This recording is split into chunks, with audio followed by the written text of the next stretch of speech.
Dear students, ये BCom part first financial accounting ने ABST first paper की class चल रही है। इश्यू ऑफ शेयर्स में आप लोगों के साथ डिस्कस कर रहा हूँ। इसमें मैं छोटे क्वेश्चंस आप लोगों को बताऊंगा। देखिए, पहला क्वेश्चन है इसमें कि संचालक मंडल द्वारा प्रवर्तक को उनकी सेवाओं के पारिश्रमिक के रूप में 10 रुपये वाले अंश पूर्ण प्रदत्त 20,000 अंशों को आवंटन की। देखिए, इसमें यदि कोई कंपनी अपने प्रवर्तकों को यानी प्रोमोटर्स को उनके द्वारा दी गई सेवाओं के बदले शेयर इशू करती है तो हम गुडविल को डेबिट करेंगे, क्योंकि पैसा तो आता नहीं, फ्री में देते हैं इसमें। तो हम करेंगे goodwill account debit to share capital. ये 20,000 शेयर हैं, 10 रुपये का एक शेयर है, तो 2 लाख रुपये से ये हम एंट्री कर देंगे। तो उससे अंशों के अभिधान से आप क्या समझते हैं?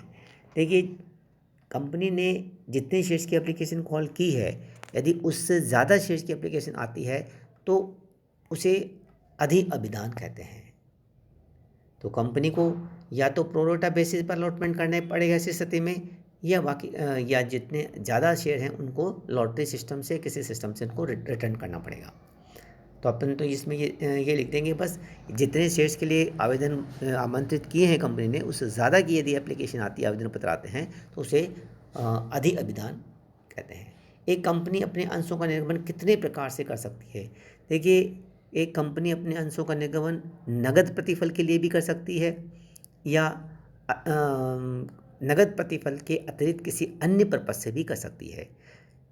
ठीक है, तो एक नगद प्रतिफल के लिए इशू करेगी, वो तो करेगी कंपनी। तो उसके अलावा कन्वर्जन मेथड, यानी कोई पुराने शेयर के जैसे प्रेफरेंस शेयर्स के को रिडीम करते हुए नई शेयर इशू करना, या कंपनी बोनस के रूप में शेयर इशू कर सकती है, या कंपनी राइट शेयर्स दे सकती है ना। तो इस तरह से अपन ये करेंगे नगद प्रतिफल के द्वारा, और दूसरा नगद के अतिरिक्त किसी अन्य प्रतिफल के द्वारा के लिए शेयर निर्मित कर सकती है।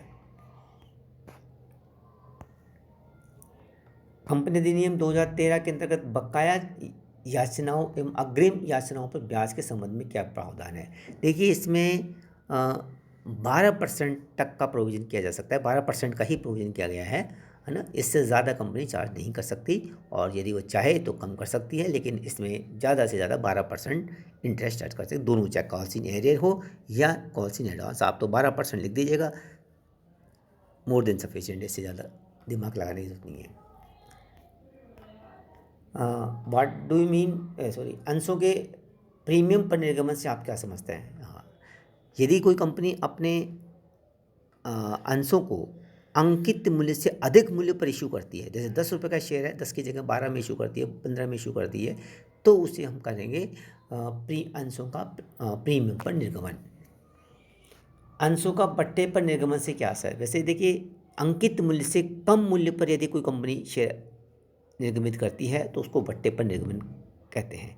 कंपनी अधिनियम 2013 में ये प्रावधान कर दिया गया है कि कोई कंपनी अपने अंशों का भट्टे पर निर्गमन नहीं कर सकती। क्या एक कंपनी भेदात्मक मताधिकार वाले इक्विटी अंशों का निर्गमन कर सकती है? डिफरेंशियल वोटिंग राइट, हाँ, कर तो सकती है कंपनी, लेकिन उसकी कुछ कंडीशंस हैं। उन कंडीशंस को फॉलो करते हुए कोई कंपनी डिफरेंशियल वोटिंग पावर, भेदात्मक मताधिकार वाले अंशों का निर्गमन कर सकती है। ये थोड़ा सा प्रैक्टिकल क्वेश्चन है, बाद में देखेंगे। हरण किए हुए अंशों के पुनर्निर्गमन के संबंध में देय पट्टे के संबंध में जर्नल प्रविष्टि क्या है? देखिए, जब हम हाँ, पुनर्निर्गमन पर बट्टे पर जब कोई कंपनी री इशू करती है अपने फॉरफिटेड शेयर्स को, तो वो बट्टे पर निर्गमित कर सकती है, इसमें कोई दिक्कत नहीं है ना। लेकिन उस केस में हम एंट्री करेंगे जितना पैसा मिल रहा है उससे तो अपन बैंक अकाउंट को डेबिट करेंगे, और जितना हम डिस्काउंट दे रहे हैं उससे शेयर फॉरफिटेड अकाउंट को डेबिट करेंगे टू शेयर कैपिटल। हाँ, जितना अमाउंट हमने पर शेयर फॉरफिट किया है उससे ज़्यादा का डिस्काउंट हम नहीं दे सकते। तो इस तरह की इसमें एंट्री हो जाएगी, bank account debit, share forfeited account debit to share capital. तो जितना पैसा नकद में मिलेगा उसको बैंक अकाउंट डेबिट कर देंगे, और जितना हम डिस्काउंट अलाउ करेंगे उससे शेयर फॉरफिटेड अकाउंट को डेबिट कर देंगे टू शेयर कैपिटल। तो जितना अमाउंट हमने पर शेयर फॉरफिट किया था, हरण किया था, उससे ज़्यादा का डिस्काउंट हम नहीं दे सकते। अंशों के हरण से आप क्या समझते हैं? इसका मतलब है, यदि कोई शेयर होल्डर, अंशधारी, अपने उसके द्वारा खरीदे गए अंशों पर आवंटन या मांग राशि देने में नहीं दे पाता है और कंपनी के द्वारा नोटिस जो भी जितने सब नियमानुसार जितने नोटिस देने थे उस तब भी उसका भुगतान नहीं करता है, तो कंपनी के पास राइट है उसके अंशों का हरण कर ले। हरण का मतलब उसके शेयर्स को कैंसिल कर दिए जाएंगे और उन शेयर को किसी और व्यक्ति को इशू किए जा सकते हैं। यानी जो व्यक्ति डिफ़ॉल्टर है, जो व्यक्ति अपनी आवंटन या मांग राशि का भुगतान करने में असफल रहता है ना, ये नहीं देता है, उसके अंशों को कंपनी फोरफिट हरण निरस्त कर जितनी राशि अब तक उसने दी है उसको जब्त कर लेती है। अंश हरण खाते के शेष कहाँ स्थानांतरित किए जाते हैं? देखिए, अंश हरण खाते का शेष जो है ना,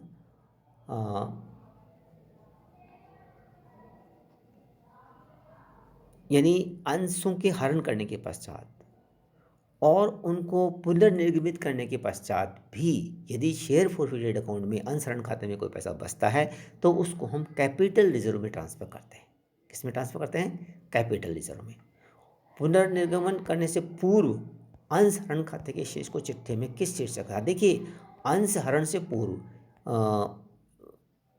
अंश के मतलब शेयर्स को हमने फॉरफिट कर लिया, लेकिन री इशू करने से पहले उस अकाउंट में जितना बैलेंस है उसको हम शेयर कैपिटल हेड के अंतर्गत में रखते हैं।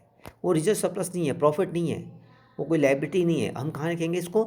हम उसको शेयर कैपिटल मेजर हेड के अंदर ही रखेंगे जब तक कि हम शेयर री इशू नहीं कर दें।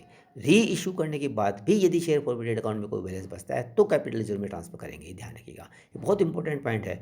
अंश हरण खाते के शेष कहाँ स्थानांतरित किए जाते हैं? यह तो कैपिटल रिजर्व में करेंगे, और दूसरा पुनर्निर्गमन से पूर्व अंश हरण खाते के शेष को चिट्ठे में किस शीर्षक, तो इसको कहेंगे अपन शेयर कैपिटल हेड के अंदर दिखाएंगे, है ना, अंश पूंजी के अंतर्गत हम दिखाते हैं। इस तरह से मैंने सारे क्वेश्चंस कर दिए हैं और नेक्स्ट वीडियो में और क्वेश्चन लगेंगे, देखते हैं।